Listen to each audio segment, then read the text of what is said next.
It's another Firebird special. He's given me 3 questions. I shall answer 3 questions in song. And he's thinking, what the hell, man? Just kidding. This keeps things interesting. Question 1. Which movie exclusive Spider-Man costume do you think is the best? The costumes from the Sam Raimi trilogy, either of the Amazing, or the one from Captain America Civil War? And he's saying, no, you cannot say, I like them all. You gotta choose one.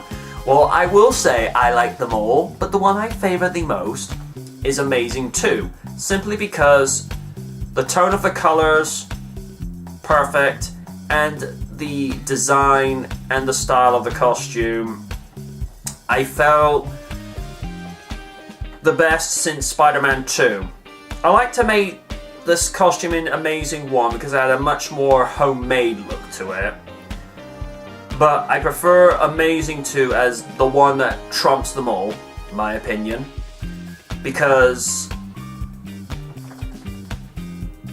that perfect.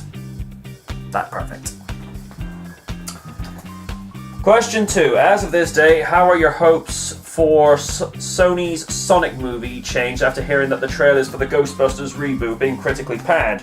Well, first of all, they deserve to be critically panned because the jokes are just awful.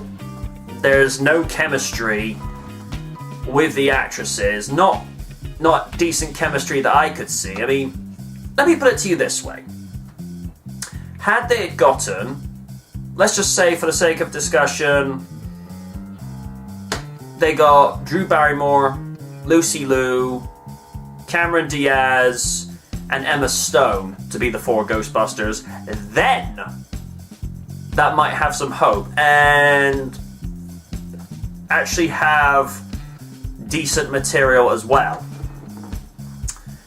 I don't know what Paul Feig is like as a director for Bridesmaids. I've been told he actually did a good job with that, so okay. But is he really the guy to handle a property like Ghostbusters? I don't know. I won't be watching Ghostbusters because does Ghostbusters need a remake? I mean, really, does it? It's one of those franchises that, it stood the test of time for 32 years. Trailers, don't lie, it's 32 years, not 30. Crying out loud. I mean, it's in the same vein, you don't remake Jurassic Park. The only time you do a remake is if it's been eons since the original, or if the original was critically panned, and Jurassic Park was one of the finest movies ever made in the 90s, and you can watch that today with not just a straight face, with a face in awe. That movie's still amazing. Same could be said for the original Ghostbusters. Yeah, okay. Special and visual effects have moved along a lot in 32 years, but the visual effects they were using for the new Ghostbusters movie, don't think so. Also, furthermore, I think the Sonic movie is being handled by a different department at Sony Pictures. Unless, of course, Amy Pascal is going to be involved with that, then I'm going to be very, very concerned, considering how it was revealed in the Sony hack, how Ivan Reitman was taken off the Ghostbusters movie project. But hey, I'm just the messenger. I'm just delivering what was already released. I mean, at this point in time, we've got nothing to go on with the Sonic movie.